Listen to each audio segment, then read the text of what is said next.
Bonjour à tous, bienvenue sur Vox Africa. Merci d'être au rendez-vous de Focus spécial Côte d'Ivoire, à l'occasion bien sûr de l'élection présidentielle du 25 octobre prochain. Nous recevons les principaux candidats à ce scrutin présidentiel et nous avons le plaisir et l'honneur d'avoir aujourd'hui sur notre plateau Monsieur Pascal Affi-N'Guessan, le candidat du FPI, le Front Populaire Ivoirien. Monsieur Affi-N'Guessan, bonjour.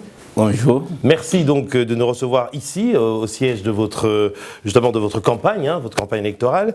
Alors, pour ceux qui ne vous connaissent pas, une brève présentation. En Côte d'Ivoire, vous êtes très connu, mais Vox Africa est vu au-delà de la Côte d'Ivoire, donc on va le faire en résumé. Vous êtes âgé de 62 ans, vous êtes un homme politique ivoirien, un homme politique de premier plan, puisque la politique, vous l'avez commencé il y a longtemps, aux côtés notamment du président Laurent Gbagbo, dont vous êtes un proche, on peut le dire, et vous êtes ingénieur civil de formation avec une spécialisation dans les télécoms, précisément, formé à la fois en Côte d'Ivoire et puis aussi en France. Vous avez rejoint le FPI à la fin des années 80, 86, 88, je pense, 86, exactement, dont vous avez été président de ce FPI, le Front Populaire Ivoirien, depuis 2001, ce qui fait près de 14 ans à la tête de ce parti. Vous êtes un socialiste, pur et dur, fier de l'être.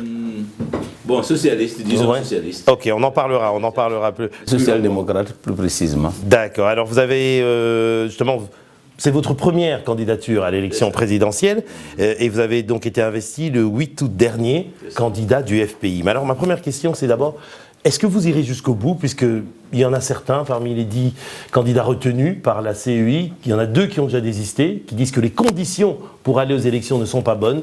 Quel est votre point de vue ? Mais avant de répondre à cette question, je voudrais d'abord préciser que pour que le CV soit complet, que j'ai été maire de la commune de Bongouanou dès la réinstauration du multipartisme en 1990. Cela a donné une dimension nationale au Front Populaire Ivoirien. J'ai été ministre en 2000, ministre de l'Industrie et du Tourisme. J'ai été Premier ministre en 2001 quand le président Laurent Gbagbo a accédé à la magistrature suprême. Et j'ai été aussi vice-président de l'Internationale socialiste de 2004 à 2011. On le voit, un long parcours politique qui commençait de la base jusqu'au sommet. Il ne vous reste plus que la présidence. Donc. Il ne reste plus que la présidence, mais c'est d'abord pour le parti, c'est pour le pays. Ce n'est pas par ambition personnelle. Et c'est pour cela que nous sommes dans cette compétition électorale et que nous irons jusqu'au bout. Parce que, évidemment, certains camarades, certaines personnalités évoquent les conditions électorales et ils n'ont pas tort. Mais il faut savoir qu'il y a des opportunités, que nous avons un devoir de participer. Entre démissionner dans le contexte actuel et participer, nous avons fait le choix de participer. Donc pour vous, il vaut mieux des élections, même imparfaites, que faire la politique de la chaise vide. C'est ça. C'est ça. Nous disons cela. D'autant que malgré le contexte, malgré le fait qu'elles ne sont pas idéales les conditions, il y a des fenêtres d'opportunité. Il y a une possibilité de battre le candidat sortant.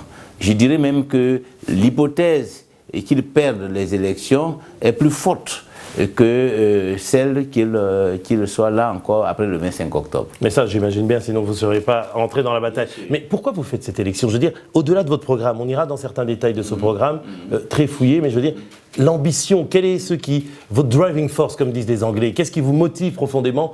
C'est quoi? C'est l'ambition, l'attrait des honneurs? C'est quoi? Non, mais parce que d'abord, nous devons faire en sorte que la voix de tous nos partisans soit connue, soit entendue à l'occasion de ces élections. Si nous ne sommes pas dans la compétition électorale, comment nos partisans peuvent-ils participer, je dirais, à cette phase cruciale de la vie de notre pays?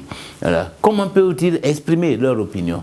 Nous pensons qu'il y a un message que le peuple de Côte d'Ivoire doit adresser au candidat sortant pour tout ce qu'il a fait, voilà, pour la rébellion armée qu'il a suscitée en 2002, pour tous les morts de 2002 à 2010, pour la crise post-électorale, pour les graves violations des droits de l'homme, pour les fausses communes de Dioukwé, pour les prisonniers politiques qui sont encore en prison au moment où nous allons aux élections, pour Simone Gbagbo, pour tous nos camarades qui sont en prison, pour tous les exilés. Il faut que les Ivoiriens adressent un message. Comment le feraient-ils s'ils ne sont pas dans cette compétition électorale? Comment pourrons-nous prendre en compte notre douleur vis-à-vis de la déportation du président Laurent Gbagbo s'ils ne sont pas dans cette compétition électorale? Nous avons un message à adresser aux candidats sortants.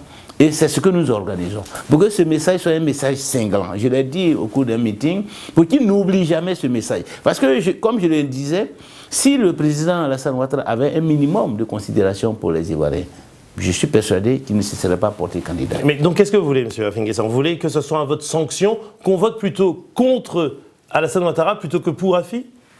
Voter pour Rafi, c'est voter contre Ouattara. Je ne suis qu'un instrument. Je ne suis qu'une opportunité pour les Ivoiriens de se prononcer sur Alassane Ouattara et sa politique. Alors vous êtes le porte-voix, vous dites, de cette voix du peuple, en tout cas le peuple du FPI, mais d'abord vous voulez être président, mais il faut d'abord rassembler son camp. Je veux dire, déjà au FPI, vous avez effectivement été investi, comme je l'ai dit, le 8 août dernier, mais il y a toujours des irréductibles qui ne sont pas de votre point de vue. Mais donc vous n'avez pas réussi à rassembler ce camp Gbagbo, ce camp du FPI. Bien sûr qu'il en aura toujours. Même s'il n'y avait pas eu la crise et qu'on était allé à un congrès pour désigner un candidat, je suis sûr que je n'aurais pas fait 100%.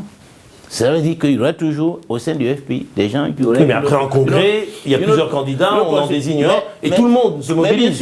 Mais là, malgré ça, il y en a encore qui contestent, ceux qui disent « nous on boycotte les élections ». Oui, mais ça veut dire que nous avons une double mission. D'abord, rassembler notre camp. Et c'est ce que nous faisons dans le cadre de cette élection. L'élection, d'ailleurs, nous donne une opportunité de démontrer la pertinence de la stratégie que nous avons adoptée. Parce qu'aujourd'hui, beaucoup de camarades se rendent bien compte qu'effectivement, j'ai eu raison. Mais peut-être raison trop tôt. De raison de privilégier la voie électorale. Raison de donner rendez-vous à Alassane Ouattara le 25 octobre. Parce que c'est la forme la plus subtile, la plus apaisée de résoudre un problème. Plutôt que de recourir à des manifestations de rue, à des affrontements. Terrain sur lequel il a des avantages que nous n'avons pas. Alors que nous avons l'avantage sur le terrain électoral. Parce que nous sommes un parti des élections. Nous savons que la grande majorité des Ivoiriens sont avec nous. Que M. Alassane Ouattara n'a jamais compté sur le peuple de Côte d'Ivoire pour accéder au pouvoir. Et qu'il mène une politique de mépris vis-à-vis des Ivoiriens. On le voit à travers la destruction des quartiers précaires. On le voit à travers le rapport qu'il a avec les Ivoiriens. Donc, il ne compte pas sur les Ivoiriens. Il n'a pas de soutien. Il n'a aucune relation particulière avec le peuple de Côte d'Ivoire. Écoutons un peu ce que vous dites. Hein. Moi j'ai lu quelques-unes de vos déclarations. Alors, je vous cite, hein, j'espère que c'est vrai, puisque j'ai lu dans les journaux de la place, ici à Abidjan. Vous dites « La candidature de Ouattara est une foutaise.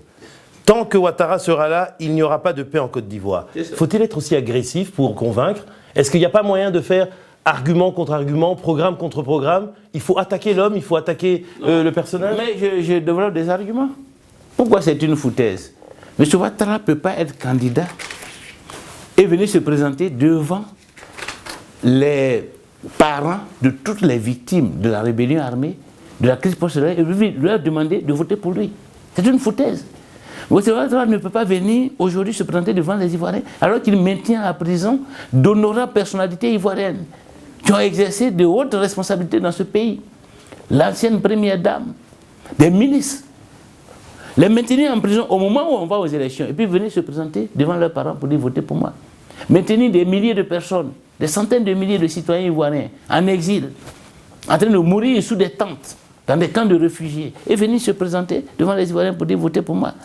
Il ne peut pas avoir déporté le président Gbagbo, à qui eux-mêmes attribuent 46% des électeurs de 2010. Et venir se présenter devant ces 46% pour dire votez pour moi.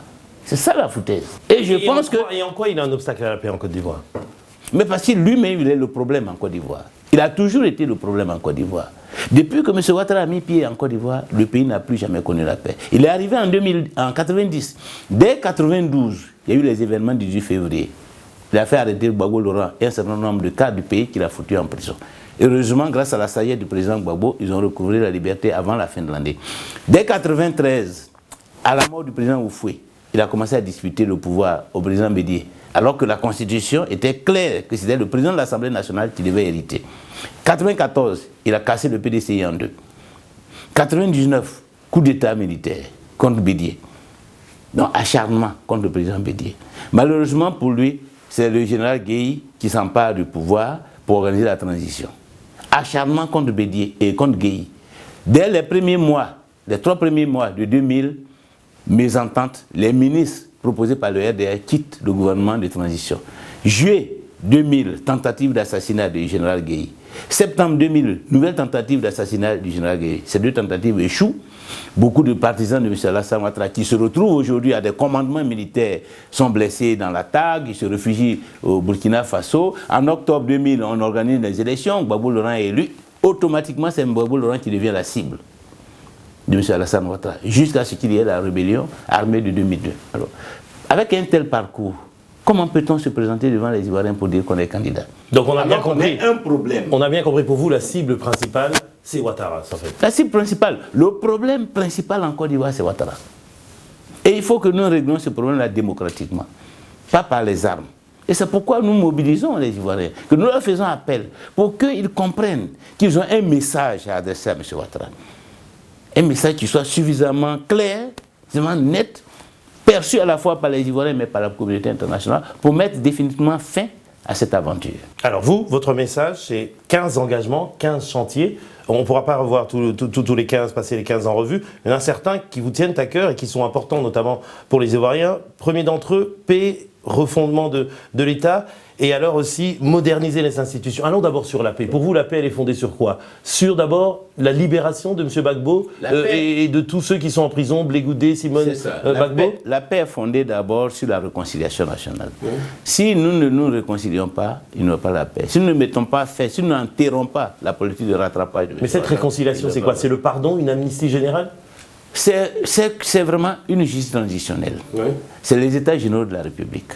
Pour que tous les fils de ce pays se rassemblent, se parlent, se pardonnent mutuellement, accordent les compensations nécessaires à toutes les victimes, quel que soit leur bord. Et refondent les institutions. Réconciliation, Ça a été un échec parce que M. Ouattara ne peut pas réconcilier et ne veut pas de la réconciliation. Mais les choses ont été faites, on a reconnu, on a même fait des indemnisations pour un certain nombre. Ce n'est pas achevé, bien sûr. Oui, mais pour vous, ce n'est pas satisfaisant ce qui a été. Non, vous savez, la réconciliation nationale, ce n'est pas d'abord une question d'argent. C'est une question de prendre en compte l'autre, d'être attentif à la douleur que la personne a vécue, à la souffrance, je dirais la frustration. C'est ça qui est fondamental. Or, jusque-là, ce processus de catharsis national n'a pas été opéré. Et là, ça doit passer par la libération de Laurent Gbagbo? Bien sûr, il faut que tous les acteurs de la crise soient présents. On ne peut pas dire qu'on fait la réconciliation en dehors de certains acteurs majeurs, comme le président Gbagbo. Donc pour nous, c'est une condition d'une réconciliation véritable. Il faut que tous les acteurs soient là et qu'ils se parlent. Comme en 2001, le président Laurent Gbagbo a organisé le forum de la réconciliation nationale, mais à cet effet, à cette fin, il a fait rentrer tous ceux qui étaient en exil. Imaginons vous élu demain, M. Rafin Guessant, président de la Côte d'Ivoire. La Côte d'Ivoire a signé le traité de Rome, donc je veux dire, accord avec la CPI, M. Gbagbo a été envoyé à La Haye, son procès est en cours. Quels moyens aurez-vous pour le faire revenir ici? Mais on a les moyens diplomatiques, les moyens politiques. Il y a même le statut de Rome, le statut de la CPI, qui permet la suspension de certaines poursuites, pour des raisons bien évidentes. Et nous allons donc jouer de tout cela, à la fois du cadre juridique de la CPI, des pouvoirs diplomatiques, des compétences et des prérogatives diplomatiques que nous aurons en tant que chef de l'État, pour que le président Laurent Gbagbo soit libéré. Et que, en Côte d'Ivoire, une justice transitionnelle soit mise en œuvre. Il ne s'agira pas d'encourager l'impunité, mais nous pensons qu'il ne faut pas aussi encourager la désunion en Côte d'Ivoire, la division en Côte d'Ivoire. Pour que la Côte d'Ivoire se retrouve, il ne faut pas qu'un citoyen ivoirien soit en prison à la CPI, de quelque bord qu'il soit. Et c'est pourquoi nous avons toujours marqué nos réserves vis-à-vis de la procédure de la justice internationale, dans le règlement de la crise ivoirienne. C'est en Côte d'Ivoire et avec les Ivoiriens que nous devons nous retrouver pour solder les contentieux qui existent entre nous. Alors, autre volet justement de vos engagements, de vos chantiers, c'est refonder l'État, changer la Constitution. Dites-nous en quoi et pourquoi. Mais s'il y a eu crise, c'est parce que l'acte fondamental, c'est-à-dire la loi fondamentale, est en déphasage avec les aspirations des Ivoiriens, avec les réalités sociologiques et politiques en Côte d'Ivoire. Il faut en prendre compte, en prendre acte, que la Constitution a été une source de la crise. Et qu'il faut donc qu'ensemble, nous essayons de rebâtir cet acte et que cet acte-là soit l'expression de la volonté générale. Mais pas l'expression de la volonté d'une partie de la Côte d'Ivoire, parfois contre l'autre partie. Ça veut dire quelle réforme de la Constitution? Nous allons réexaminer les conditions d'éligibilité. Voilà. Pour qu'ensemble nous trouvions quelle formule. Parce que quand on décide de vivre ensemble, ça veut dire qu'on décide d'aller à des compromis. Pour que tous les citoyens se sentent à l'aise avec les institutions, avec la manière d'organiser l'État, de faire fonctionner les institutions. Donc il faut que nous se... C'est quoi? Ce n'est pas réveiller les vieux démons de la Côte d'Ivoire, de l'ivoirité, c'est pas ça? Non, pas du tout. C'est refonder la nation ivoirienne, refonder la cohésion sociale, refonder le contrat social qui doit lier les Ivoiriens. Parce que la Constitution, c'est un contrat. Vivre ensemble, c'est un contrat. Quels sont les termes de ce contrat? Quelles conditions nouvelles, par exemple, pour l'éligibilité? Mais il appartiendra aux États généraux de la République de les décider. Nous avons des idées, nous les avons déjà exprimées. Il appartient aux Ivoiriens de les regarder, de les examiner et de décider comment on devient président, comment doivent fonctionner les institutions. Ensuite, il y a la question de la régionalisation. Parce que beaucoup d'Ivoiriens ont exprimé, je dirais, beaucoup de frustration vis-à-vis de la manière dont l'État est organisé. Les richesses sont distribuées. La seule façon, on le voit d'ailleurs aujourd'hui avec le président Alassane Ouattara, que c'est à l'occasion d'une campagne électorale et d'une visite dans une localité qu'on réalise des infrastructures et qu'on utilise comme appât pour avoir des voix.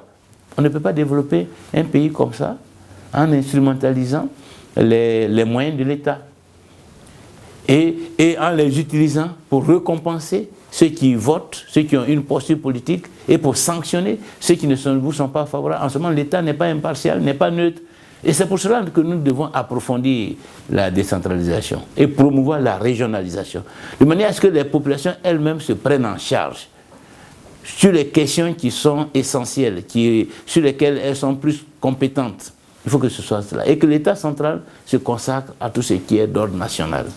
Voilà. Et à tout ce qui peut permettre de booster l'ensemble du processus de développement national. Et donc c'est cela. Et la troisième chose, c'est la question de la laïcité. Il faut que nous constitutionnalisons le type de laïcité que nous voulons promouvoir. Parce que c'est une dimension essentielle de l'État. Aujourd'hui, avec ce qui se passe autour de nous, il y a des raisons que l'État clarifie sa position vis-à-vis des religions. Et nous proposons, je dirais, une laïcité ouverte et généreuse qui va permettre à tous les citoyens de vivre leur foi en harmonie avec leurs compatriotes. Voilà. Alors, autre volet important, bien sûr, et je parle à un ancien Premier ministre qui connaît la gestion de la chose publique, bâtir une économie efficace, une économie vraiment pour diversifier et qui crée de l'emploi surtout. Hein. Vous insistez beaucoup, tous les candidats insistent, mais vous notamment, sur la création d'emplois, l'emploi pour les jeunes. Alors, j'ai appris que vous vouliez... Notamment, un des moyens, ce serait créer un fonds souverain ivoirien. Comment on le finance? À quelle hauteur vous le situez? Et pourquoi faire? Bon, nous le situons autour de 500 milliards pour le démarrer. Mais ce fonds doit se donner les moyens de mobiliser auprès d'autres fonds souverains dans le monde des ressources additionnelles. Voilà. Pour financer pour tous les secteurs prioritaires du pays et pour promouvoir les capitaines d'industrie nationaux. C'est-à-dire tous les Ivoiriens qui veulent s'engager dans les affaires, qui ont une expérience, mais qui manquent de financement, l'État sera avec eux en partenariat dans des secteurs prioritaires. Aujourd'hui, par exemple, nous n'avons pas d'armement national. Il y a des jeunes Ivoiriens qui ont envie de s'engager, qui sont des anciens du métier, qui ont envie de s'engager. Ensemble avec l'État, ils peuvent mettre en place un armement national. Ils peuvent mettre en place une flottille de pêche. Parce qu'aujourd'hui, en matière de pêche, nous avons de gros problèmes. On peut promouvoir la transformation des produits du cru, la transformation du cacao, du café, du coton, de l'anacarde. Ce sont des secteurs où nous avons un avantage compétitif et nous avons besoin de créer de la valeur ajoutée. Donc l'industrialisation peut être boostée. Donc le fonds souverain sera le principal financier pourvoyeur d'investissement pour le développement de la Côte d'Ivoire. Ce sera un des moyens qui seront disponibles, un moyen de l'État. À côté des moyens classiques, du financement privé, du financement par les banques habituelles. Mais nous mettons en place ce fonds souverain parce que justement, le constat qu'on fait, c'est que le financement de l'économie par les banques est très limité. Que le crédit à l'économie est faible. et que c'est même l'un des plus faibles de la sous-région. Donc il faut que l'État prenne des initiatives. Et le Fonds souverain a pour vocation de pouvoir pallier pour le moment à cette faiblesse du financement privé de l'économie. Alors, autre initiative que vous pourriez prendre, moi je veux savoir, vous qui êtes une personne très attachée à la souveraineté de votre pays, quid du franc CFA? On le réforme ou on ne le réforme pas? Je donne deux exemples, d'autres candidats ou anciens candidats. Mamadou Koulibaly, il est carrément pour une sortie de la Côte d'Ivoire avec un aménagement d'une autre monnaie au niveau de l'UEMOA, mais du CFA parce qu'il dit c'est une perte de souveraineté. Monsieur Nyangbo Kakou, lui dit une monnaie flottante. Ce débat désormais n'est plus tabou. Les Africains en parlent. 13 000 milliards de francs CFA bloqués au Trésor français, donc pas disponibles pour investir dans l'économie de l'UEMOA. Quel est votre point de vue? Ces 13 000 milliards ne sont pas bloqués indéfiniment. Il faut savoir que le compte d'opération a évolué et qu'aujourd'hui nous sommes face à 65% de disponibilité de ces fonds pour les économies africaines contre 35% gelés.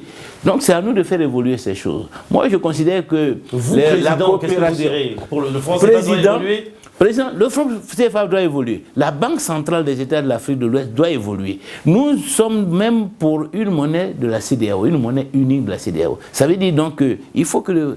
Mais en s'appuyant sur l'expérience de l'UEMOA, l'expérience de la BCEAO, nous avons acquis une certaine expérience. Il s'agit pour nous de voir comment nous évoluons. Donc, il y a une dynamique.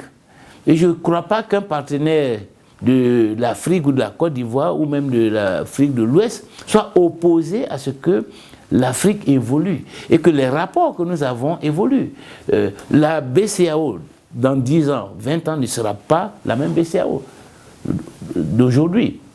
Donc moi je pense qu'il est inutile de faire une fixation et de radicaliser des positions. Il suffit de faire des propositions, de faire des réformes et de montrer le bien fondé de ces réformes, l'intérêt que les différentes parties associées dans cette zone ont à faire évoluer les choses. Et je sais qu'en France, comme en Côte d'Ivoire, il y a des acteurs qui sont favorables à ce qu'il y ait plus de liberté, plus de responsabilité, et que bon, les anciennes relations s'améliorent, évoluent et changent, parce qu'il faut s'adapter à l'évolution des Président, est-ce que vous remettez en question la concession au groupe Bolloré du port d'Abidjan? Pas systématiquement et pas de façon dogmatique. Il n'y a pas de raison. Cette concession repose sur des arguments objectifs. Il s'agit de voir comment, dans ce partenariat, nous garantissons les intérêts de notre pays. Certains ont parlé de distorsion de concurrence, c'est-à-dire vous parlez de plus de liberté dans l'économie. Est-ce que vous allez revoir ces choses-là? Mais bien sûr, l'économie ivoirienne est une économie libéralisée. Les situations monopolistiques sont exceptionnelles. Voilà. Et même la concession ressort d'une convention, avec des termes clairs qui montrent bien que c'est en gérant de façon concessionnelle que nous garantissons les intérêts de l'économie ivoirienne en termes de compétitivité.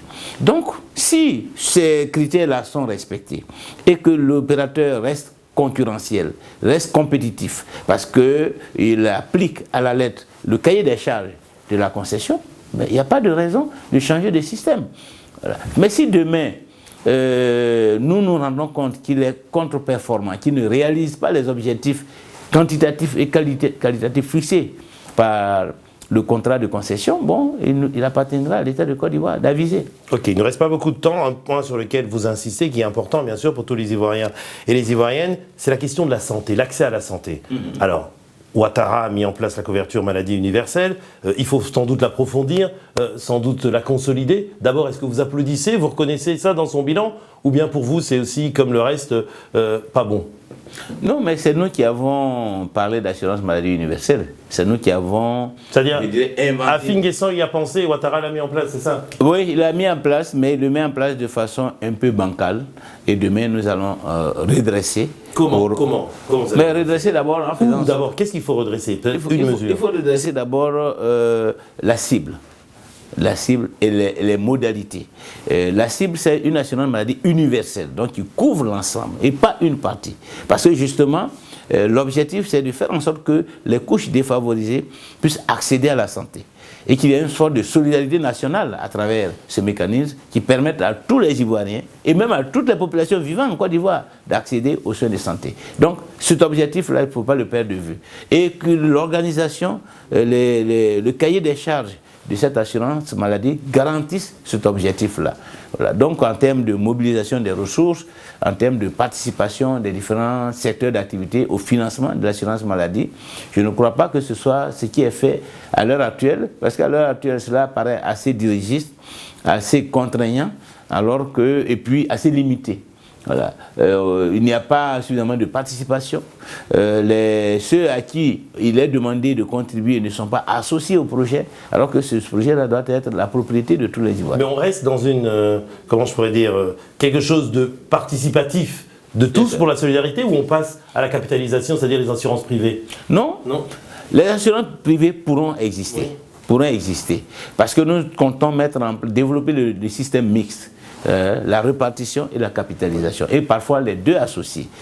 Surtout pour certains secteurs, par exemple tous ceux qui relèvent des professions libérales. Il faut qu'on trouve un mécanisme pour leur assurer, je dirais, la santé et même la retraite. Et donc, en termes de prévoyance sociale, nous entendons promouvoir les deux systèmes. Alors, dernière question, mais je vais vous demander de répondre en 30 secondes. Je sais que c'est important et ça fait partie de votre programme.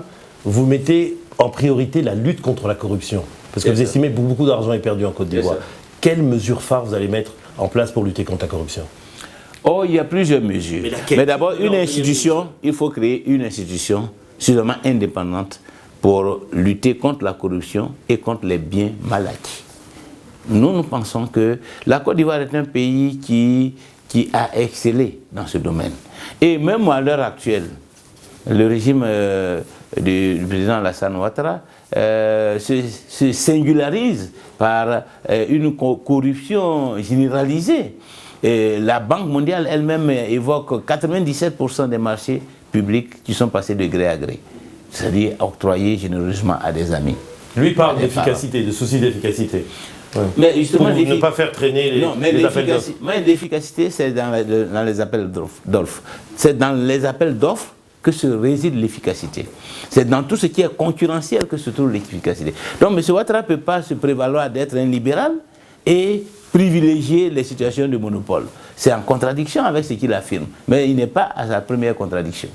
D'accord. Alors, une dernière question anecdote. Hein. J'ai entendu que vous disiez que vous vous prévalez du soutien de François Hollande. Vous voulez créer un incident diplomatique ou quoi? En plus, vous avez piqué son slogan, vous dites le changement c'est maintenant. C'est ce qu'il a utilisé en début. Il a dit le changement c'est maintenant, nous disons le changement maintenant. Ah d'accord. Voilà. Okay. Mais cela correspond à des réalités analogues.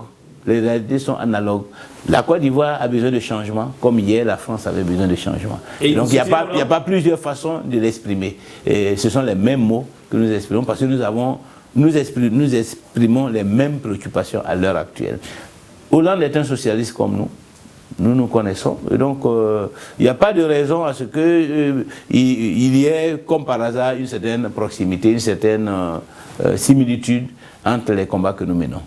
Merci beaucoup, Monsieur Pascal Affi-N'Guessan. Je rappelle que vous êtes donc le candidat présidentiel du Front populaire ivoirien. Merci pour cette C'est moi qui vous remercie.